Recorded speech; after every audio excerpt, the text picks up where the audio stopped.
Okay, hi everybody. My name is Andy Meisels. I'm the director of the North American Office for International Academic Affairs for Ben-Gurion University of the Negev. Very proud to represent the institution. And I want to welcome everybody to our webinar today about both our program and about the work of Professor Alon Tal, one of our distinguished faculty members. Before we hand it over to the star of the show, I'm going to just say a few words about the program and about the university. I don't believe in reading things. I think you can all read. So I don't want to irritate you by repeating what's there. You can take a look. And I'll just clarify a couple of things. We're the number one choice of Israeli undergrads. I suppose everybody could say that, but we know that because the Council for Higher Education in Israel has done a survey for the last 6 years with Israelis between the ages of 18 and 28, and we've come in number one 6 years in a row. So we like to throw that on there. It makes us very proud. I'll mention that we have 20,000 students today at BGU from undergrad through doctoral programs. And I will mention that we're the youngest university in Israel, but that makes us an exciting, pioneering place to be, not just for students, but for faculty as well. That's what makes it so desirable for both of those audiences, and what makes it so exciting for students who decide to spend some time with us. Very briefly about the Oversea student program. That's our anchor program of the whole Office for International Academic Affairs. Today we're not going to talk about master's programs, although we certainly can provide that information. But we offer semester or year programs, also summer programs, language intensives. And we have a wide variety of courses offered in several disciplines in English. We have 3 specialized actually certificate programs: Sustainable Development, which I'm going to leave to the expert, Global Health and Israel Studies, and we have a lot of opportunities for volunteer work and internships for credit. The internships can work on a rolling basis between 3 to 12 months in a variety of disciplines and in NGOs throughout the area surrounding Beersheba. And, you know, we have to throw in a commercial, because who says it better than the people who've had the program, who've done the program. So I know there's at least one alum listening in, so he can, you know, validate and nod quietly and tell you that it's really a spectacular experience. And, you know, we're always very proud to talk about it. Just a few shots to show you how beautiful it is on our main campus. I'll also mention that we have more than one campus. We have several campuses. The main is in Beersheba, and then deeper into the desert, Alon can tell us more about the second campus at Sde Boker, where most of the research in water and desert study is taking place. Okay, now what I really like to do is turn things over to Professor Alon Tal. He is a faculty member at Ben-Gurion University, currently on sabbatical as a visiting professor at Stanford University. He's the co-chair of Israel's Green Movement political party, and much, much more. The last 3 bullet points don't even come close to covering all the things that we could tell you about Dr. Tal, but that would use the entire time that we're here. So I'm going to leave it to him to speak for himself and to tell us about his research, and then we'll take questions and answers. So, Dr. Tal, I send it over to you. Well, thanks very much, Andy. I'm delighted to be here and to welcome all those who have logged in and joining us for this webinar seminar. I'd like to say, before I start talking about specific research initiatives, a word or two about the way I see the university.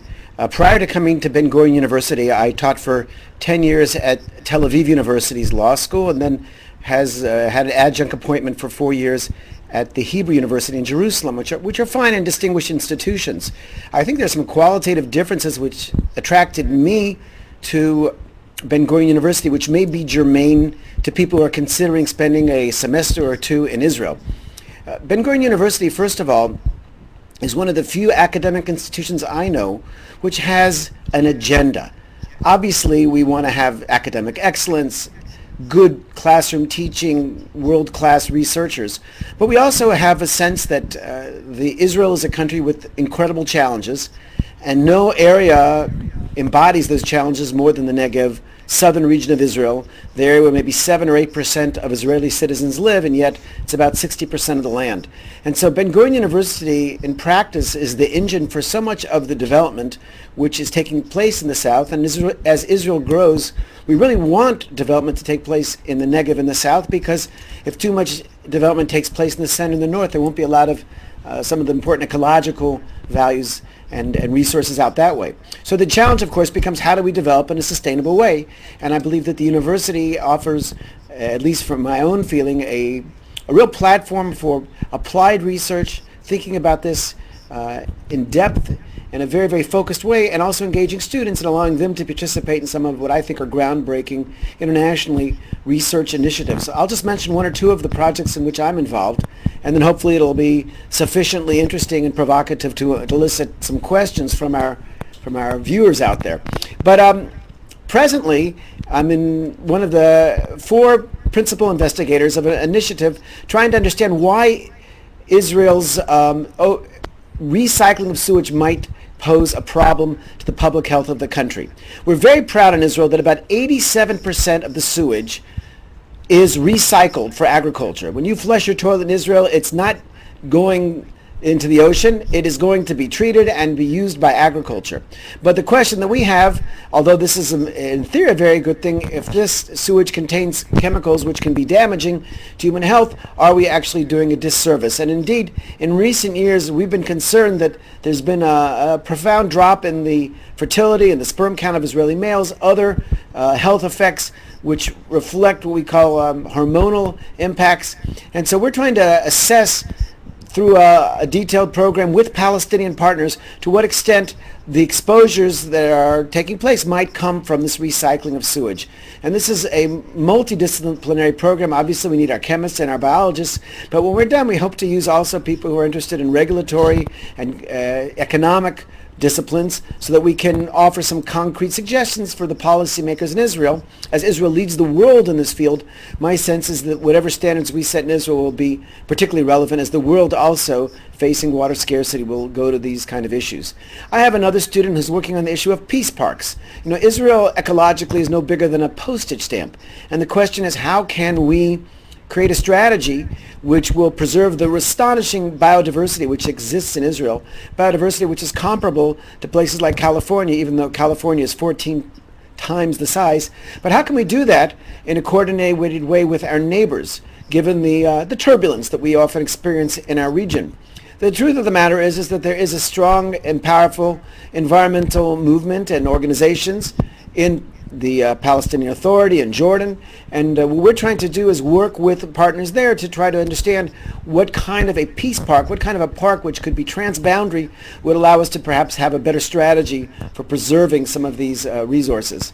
I have students that work on a variety of issues. Right now I'm writing a book about overpopulation in Israel. I just finished a book on forestry, but you could say that Ben-Gurion University really has the strongest faculty in the country in issues of water and water quality, hydrology. We have tremendous social scientists who work on issues of how the environment affects people. We have a great environmental engineering department. So I find this to be a very, very fruitful place to work, where we can reach across the traditional disciplinary lines and hopefully craft a strategy which will allow us to do a better job of protecting Israel's resources, and also perhaps helping working with our neighbors so that we can have a regional solution to some of these sustainability challenges. So let me just stop at that for now to give you a flavor and see if there's any questions which might be relevant to you all, and we can get right to those. Okay, a few have come in. Some are about the study abroad program. I'll hold those. I'd rather you to keep going in the direction you're in. Somebody's asking to hear more about the broader Middle Eastern regional environmental challenges. How are students involved? What do they learn? What kind of exposure do they have? I'm adding to the question. Sure. Well, you have to distinguish between a research agenda and a teaching agenda. I teach a course, I teach 2 courses that might be relevant. One is called Desertification in Public Policy. One of the areas in which Israel really has shown international leadership is this addressing of desertification. When the world convened about 1,000 scientists in a report called the Millennium Assessment in 2005, which really took a look at the state of the ecosystems of the planet. The consensus was that the single greatest environmental problem in terms of impacting human health is not climate change or the ozone depletion, but actually desertification, the degradation of soils in the drylands. About 40 million people's lives are really, really made quite miserable by this loss of fertility. And Israel has really come into some of these areas where you had massive erosion and degradation of the soil and managed to restore some of these. And the question is, how can we do this on a regional basis? We host the world's largest conference on this issue every 2 years, and that's a course which I teach in English in our international program at Staple Care. Another course is an introduction to environmental policy, and there we do spend a few classes. But I'd say the most important way is to meet with some of the students. In other words, Ben-Gurion University has an international student body, which includes students from Palestine, students from Jordan. And so to actually meet people who come in with similar values and have come to Israel with goodwill, with the desire to get themselves some skill sets which will help them to address their own environmental challenges, I would think that's the best possible way to really get familiar with some of these environmental issues in the regional context. Great, thank you. Next question, are there any student environmental activities taking place on campus with Israeli students? Is there an Israeli movement on campus? Well, that's an excellent question.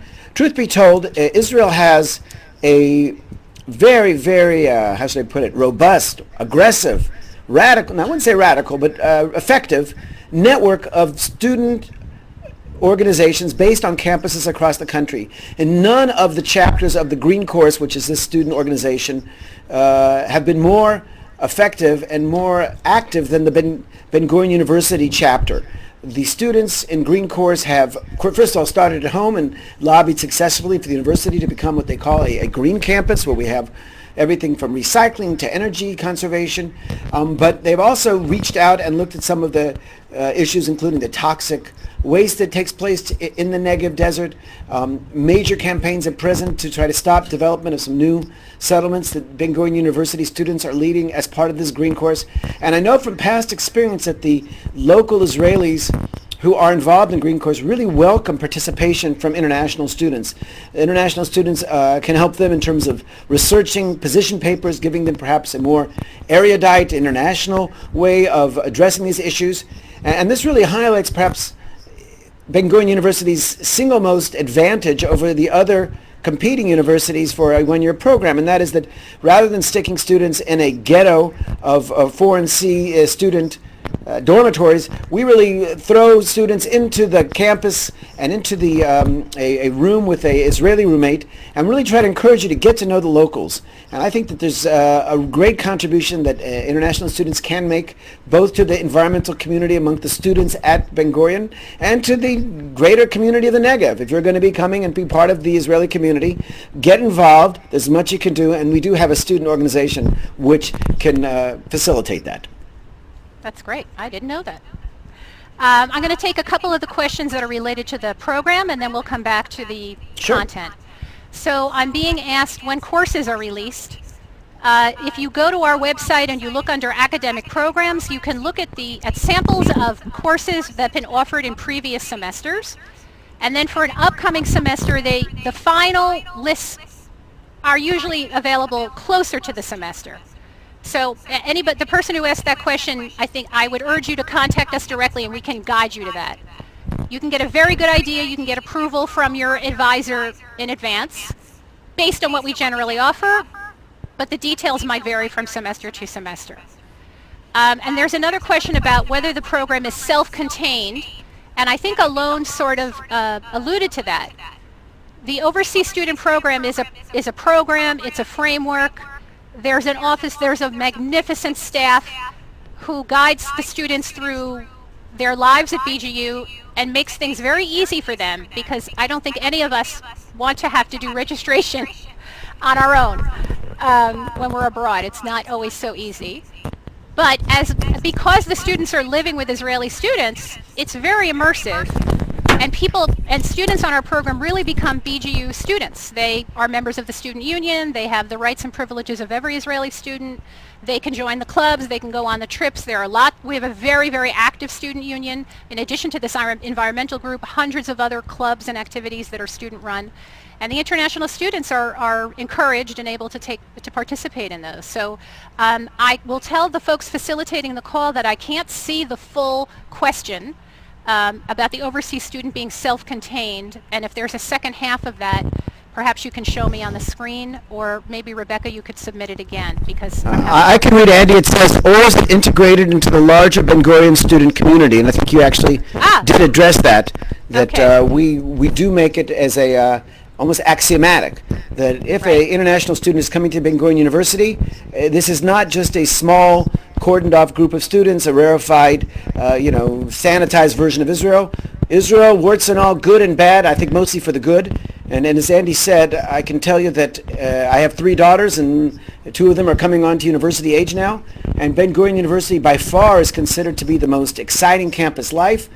All polls suggest that students really feel that it's the one place where campus life, beyond the direct experience of the classroom, after the classes are done, really offers a broad variety of activities. And I can tell you, as somebody who has campaigned on campus, that there's a lot of political activities there, and there's always concerts and shows and just a really very, very rich community and cultural offerings as well.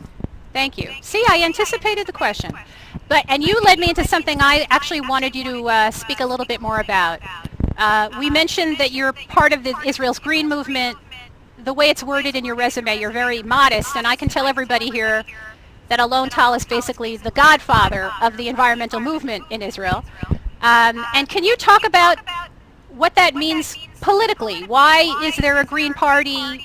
Why are you motivated to work politically as well as academically? How do they overlap? Sure. Well, first of all, you have to remember that the Israeli political system is quite different than that of the United States. It's much closer to what you would have in Europe, parliamentary systems, where you go way, way beyond a 2-party system. So I know that for those of you who have some sort of a political memory, you might recall that Ralph Nader ran and was sort of a spoiler for Al Gore, and when he ran as the head of the Green Party. But in Israel, the way it works in the Knesset is that we have many parties. Several of them are small, representing specific interests. And we, in the environmental movement in Israel, reached the conclusion that we didn't have our representatives in our legislature, that the environment wasn't going to receive the kind of attention that we wanted to do. And although this meant getting our hands dirty, and it meant really trying to make compromises, we felt that it was critical, because otherwise, in so many instances, when you have an environmental cause, you hit a glass ceiling and only get so far, because the real decisions are made at the political level. And we're encouraged by the fact that Israel has a very active system of municipal governments at the local level, and city councils around the country benefit from the presence of Green Party representatives when they debate their local issues. And we felt that it was important that the Knesset also have a voice there to speak on behalf of the trees and the animals, but mostly the public health of the country, and for also the generations of the future who deserve to have a homeland which is preserved as well or better than that which we received. Unfortunately, during the last election, it didn't work out. There was about 2 weeks when we were doing very well, and then we sort of crashed and burned at the polls. But I believe that the party will rebound, and that it's inevitable. Pretty much every country in Europe has a Green Party with 5 to 10% of the vote locally. And I think Israel would be comparable to that. And that's what we would like to do, to make the Israeli democracy to mobilize it and galvanize it on behalf of environmental interests. Thank you. Okay, I'm reading the next one. Do the faculty at Ben-Gurion University ever collaborate with colleagues in the Arab world? Well, absolutely. In fact, just in 2 weeks, I'm presently at Stanford, but I have to fly back to Israel because I have to go to a meeting in Beit Jala with colleagues of mine who are Palestinian researchers that we're doing this project together, like I mentioned, assessing the recycling of sewage. There is a sometimes informal, because it's not always easy for our Arab colleagues to do this above the radar, but there is a nice community of lecturers, at least in my field of the environment, that work in conjunction. Let me just say something, because although I do focus the environment, I'm recognized that Ben-Gurion University has much, much more. We have a wonderful medical school, and there's a special program for paramedics, the only university in Israel where you can get actually a full BS degree and give you paramedic skills. And the Jordanian Red Crescent, which takes care of sick and injured people in Jordan, heard of this and approached the university and said, we would really like to be able to train our ambulance drivers and people working in our program so they would be able to get that kind of wonderful training. And Ben-Gurion University set up a special program where I think 20 or so Jordanian people came and working for 2 years in classrooms in Israel and then doing their practicum, the applied internships back in Jordan. And this is the kind of thing which is possible. And I believe that our university has a strong ideological commitment to being a broker for peace. Clearly, the big decisions are made by politicians, but there is a people-to-people element that can certainly hasten the process and create a better atmosphere for reaching some sort of reconciliation in the area. So there are programs, there are professors in almost every field. The environment is a natural one, but you'll find them in the medical field, and you'll find them in other scientific areas as well. Thanks, Alon. I'm going to put you on the spot a little bit because you're away from BGU this year, but I've been asked about environmental internships at BGU. I mentioned earlier that we're offering internships.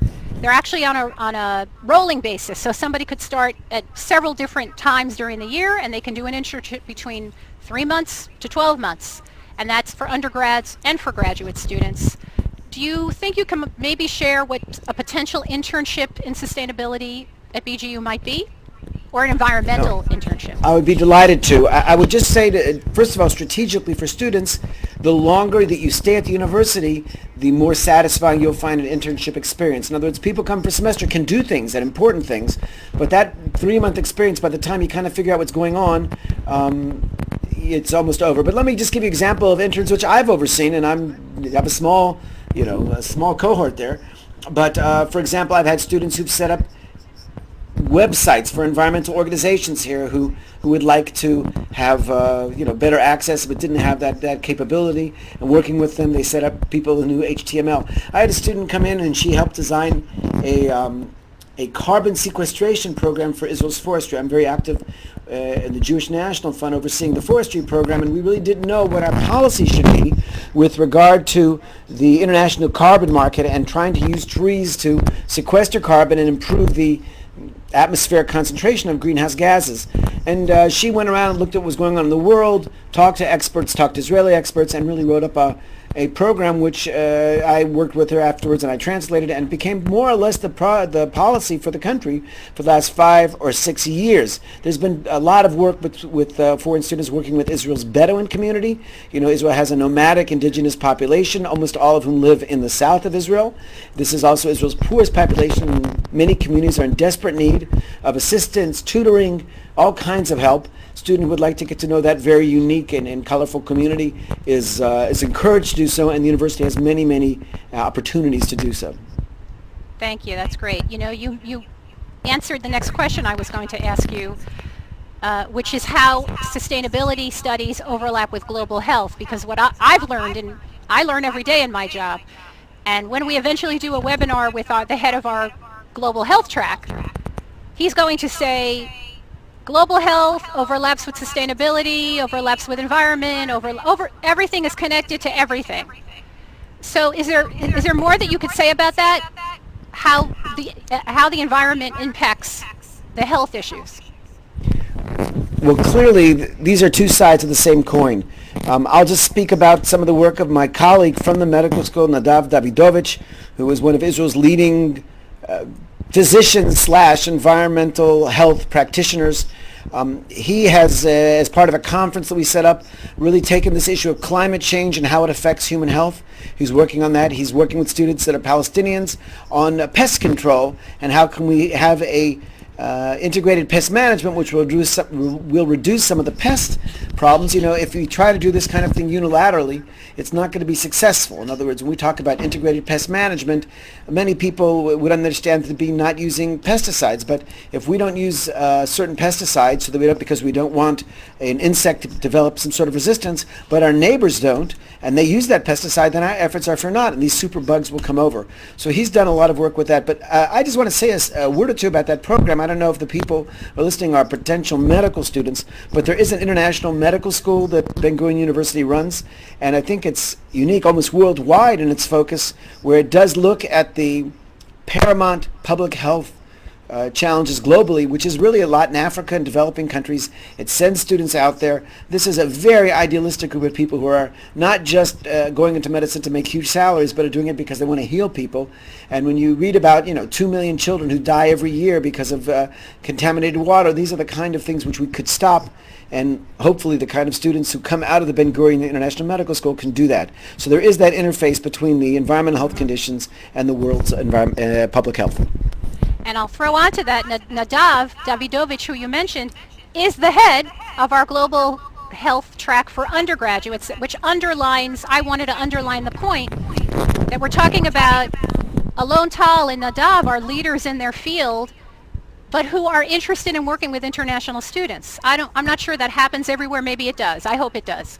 But we're not talking about adjunct faculty who are teaching these important topics to our international students. We're talking about people who are leaders in the field and leaders at the university, and I think that's really something very unique. It's a great opportunity. And if I could just elaborate for a second, most universities will say that there's sort of three pillars to an academic community. There's the research component of a faculty, there's the teaching component, and then there's the community outreach and assistance.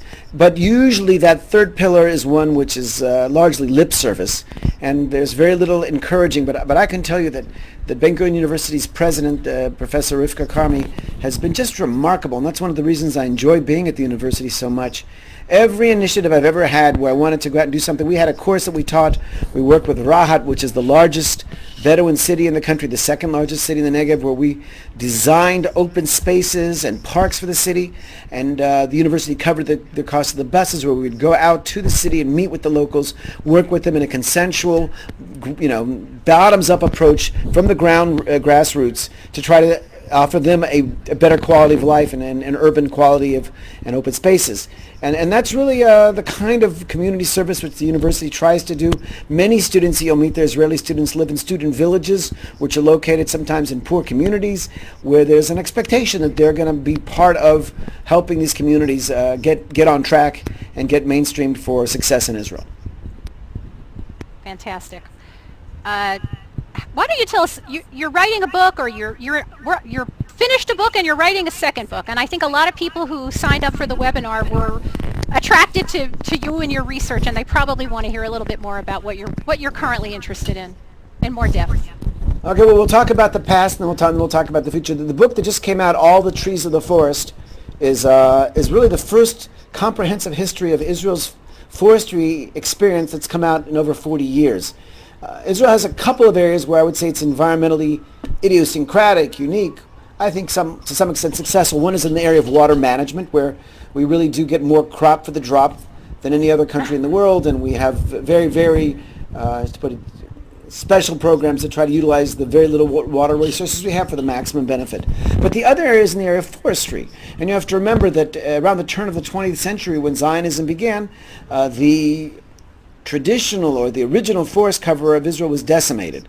Decimated is an overstatement because that implies 10%. In fact, only 1% of the tree cover was left in Israel.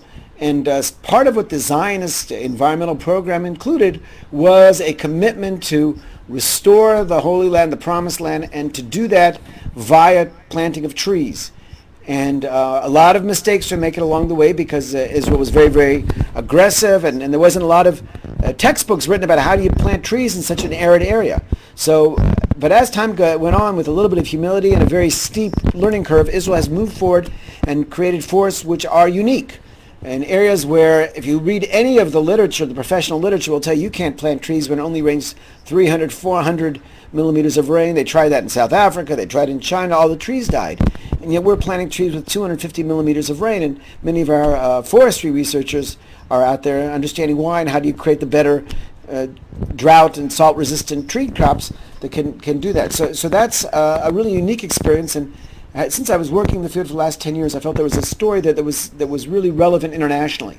And I'm very glad that book has just come out with Yale University Press, and I'm going around, and everybody who would like to, certainly if you have a problem with insomnia, you can go onto Amazon and order the book, and All the Trees of the Forest. But I really think it is a book that I wrote for people who aren't necessarily foresters, but just love trees and understand how important it is that this planet, which has destroyed about 40% of its tree cover, needs to restart reforesting, and Israel has a lesson to teach.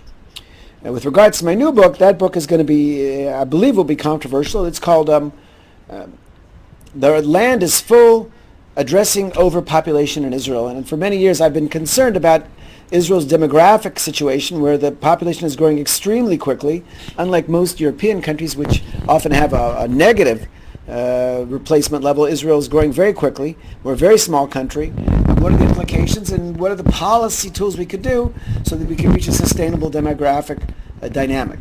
So this is what I'm spending time doing here at Stanford. There's some very smart people who think about these things over here. And hopefully in another year or so we'll have a book there which will rattle the cage a little bit amongst Israeli decision makers. Okay, sounds interesting. Okay, I'm looking to see if we have any additional questions. Unless, Alon, you see some on your screen.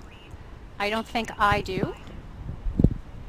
And I want to give everybody another minute or so to see if they want to submit another question. I would also say that if anybody has a specific question they'd like to address to me, you can write to me. My email is very simple. My name is Alon Tal. Those 7 letters is my email address, ALONTAL at BGU, Ben-Gurion University. We don't do EDU in Israel. We do ACIL, which is sort of the European system. So it's alontal at bgu.ac.il. And if you have any specific questions about the environment in Israel, what Ben-Gurion University offers academically or practically in terms of internships, you really should feel free to contact me, or of course Andy Mizels, who is as knowledgeable and accommodating a staff member as we can imagine. Well, thank you very much. There is a question about graduate programs in environmental studies at Stable Care. Can you say a word about the school where you're working? I could spend the remaining times talking about it, but I'll try to be succinct because maybe not everybody's in that particular market. About 15 years ago, Ben-Gurion University established the School for Desert Studies, an international school based at our Stable Care campus, with a vision of providing students training about how to live sustainably in the drylands. We know that 47% of the land and people on the planet are living in areas where there's a chronic scarcity of water, and the environmental challenges are particular. And we felt that their science offers many, many solutions if it's in the area of solar energy or green building, desert ecology, desert agriculture, and our entire academic program is designed to give people these kind of skills. So it's a 2-year master's program. We do require people to write a research thesis, but there are some scholarships for people to come. But every year I have 6 or 7 master students from all over the world. We've had, I think, 60 countries represented there, particularly countries that are developing countries. So the Stable Care campus really has an international feel to you. Maybe half the students are Israeli, but the remainder come from all over, India, China, Thailand, you name it. And I believe it's a very unique place to come and study for a year or two. If you're already thinking of coming to Israel and you're thinking of getting a master's degree, you could do them together in English, meet people from all over the world, and get to know Israel much better. So that's what we offer, and you can go into the Albert Katz is the name of the school. If you go into their website, just Google it. You'll see the real rich menu of courses which are offered, and the I think, quite talented and diverse faculty, which you can link up with if you're looking for advisors. Perfect segue to a comment I want to add and a question we just got. First of all, undergraduate students who come to us for the semester, whether it's through the sustainability track or they just want to sample 1 or 2 courses, they can do that. You can take some courses from the track without committing to the whole track. You can also, with the proper prereqs, take courses in the graduate school at Stable Care that Alon just talked about. So if you are or you have a student, going into their third year in ecology studies, with the permission of the instructor, they can take the graduate courses. It's a great opportunity. And that links to the question asked, are there academic prereqs for the sustainable track? There are no academic prerequisites. Based on who you are, who your student is, what they're interested in and what their background is, there are a variety of classes. Most of the people who are interested in it are already studying it, and many of them take advantage of the master's classes. But somebody could come without that background. Somebody who wants, for example, sometimes we get students who are English majors and they want to do for their semester abroad something completely different. That's part of our elevator speech, is to sort of go out of your comfort zone and do something different. So we have people in the sustainability and the health, global health tracks for whom that's not their major, and it's incredibly enriching to their lives, in their studies and beyond. So there is no immediate prereq unless they're going to try to take the graduate courses. I often try to tell international students that if you've already gotten a plane and come halfway across the world, you should try to pursue courses which take you out of the classroom a little bit and allow you to see some of the interesting places and things going on. I know that all my classes have strong field component to them because truth of the matter is no point in coming all the way to Beersheba and just seeing the same PowerPoints you could see at your home university. And I think that the programs, depending which one, offer a rich opportunities to go out and see trips in an academic context, but to see places in Israel which are relevant to the studies you'll be having. Great. Okay, the next question I hope was covered in the answer to the last one. And I'm going to give one more opportunity for people to type away. Alon, any final thoughts, recommendations, endorsements? Well, I just want people... Why do you teach at BGU? What do I teach? Why? Why do I teach at BGU? Well, I often define myself as sort of an activist who's trapped in the body of an academic. In other words, I moved to Israel when I was quite young with a sense that this is a homeland that I can contribute to, that I need to make a better place. We've had, not such great luck originally in terms of the security challenges, but I think that by bringing good people to Israel, we can create a unique society, and I think environmentally some of the things we do really are unique. And Ben-Gurion University is an academic place which allows me, I think, to apply that personal agenda in a university context. And so it gives me the freedom to both be involved in civil society within Israel, but also to use my research and teaching to try to make the country a better place. And I know that I'm not the only one that like that. You find a lot of idealists among our professors. And I think that, people who are considering taking a semester or a year off to study abroad, Israel is a really interesting place. Not only do you get a window into so many thousands of years of history, but in terms of a place which is, it's sometimes I think excessively so, but disproportionately in the news, it's very, very interesting, and the meeting place of cultures and really perspectives is one that I think gives people that kind of broadening of horizons that you want to do. Israel's also a very fun place to be. It's a Western country. Everybody speaks English. It's safe. The water, you can drink it. In other words, you get all the benefits of being sort of an exotic country. At the same time, you can enjoy the good things that Western civilization have to offer. So I would encourage you to come to Israel, first of all, to come study. And if you've already made that decision and you're starting to compare between the different programs, do consider coming to Ben-Gurion University, which I believe is in many ways the most creative university and what it offers international students when they come over. Beautiful. We have one more question. Please. About, about Hebrew schools. Do students generally come out of the program with improved Hebrew skills? And I can answer unequivocally yes. Alon mentioned that our students live with Israeli roommates. You have no choice. If you will improve your Hebrew skills by living with Israelis, by living in Beersheba, where English is maybe the third language or fourth language you'll hear after Hebrew and Arabic and Amharic. Russian, a lot of Russian. Russian, and you're really using it I can tell you as a person who studied in Jerusalem as an undergrad, and every time I've got this, heavy American accent in my Hebrew, and every time to this day, when I open my mouth, people answer me in English. But in Beersheba Alon really pointed at it when he talked about Israel as very, it's all the comforts of home, as it were, in a Western society, but in a way very exotic. And Beersheba is really the microcosm of that. I mean, here you've got this cutting-edge university, this amazing medical center, but Beersheba in many ways is this old school, old world, Mediterranean city. Come in, put your feet up, have a cup of coffee, where are you hurrying?